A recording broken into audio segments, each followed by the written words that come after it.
ఎన్ని బాధ్యతలు, ఎన్ని సంఖ్యలు, ఎన్ని ఉన్నా మన విశ్వాసాన్ని మనం పెంచుకుంటే ఏ సంఖ్యలు, ఏ చెరసాలలు మనం ముందుకు పోకుండా మనల్ని ఆపలేవు.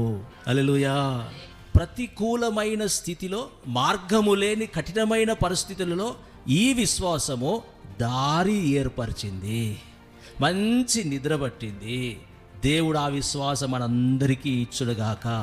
యేసయ్య ఎలాగైతే తుఫానులు కొట్టిన పడవలు ఎందుకు పడుకున్నాడంటే అద్దరికి పోవుదాము అని చెప్పాడు, అంతే. Praise the lord.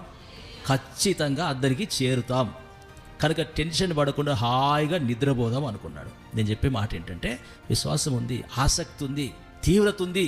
మన విశ్వాసానికి కర్త అయిన యేసు వైపు చూచుచు, హల్లెలూయా, మనం ముందుకు వెళ్దాం. గొప్ప కార్యాలు మన పరిస్థితులకు, మనకు అడ్డుగా ఉన్న మార్గాల్లోనికి పరలోకమే జోక్యం చేసుకొని మార్గాలు సరళము చేయునుగాక. విశ్వసించువాడు కలవరపడడు. తాను విశ్వసించిన వారి కొరకు ఏదైనా చెయ్యడానికి ఆయన ఇష్టము కలిగిన దేవుడు. నిశ్చయముగా దేవుడు ఆ కార్యాలు మన జీవితంలో జరిగించునుగాక. ఎటువంటి పరిస్థితిలోనైనా ఒక చంటి బిడ్డ తల్లి ఒడిలో పండుకున్నట్లుగా తల్లిని నమ్మి ఆ దేవుని మనము విశ్వసించుదుముగాక.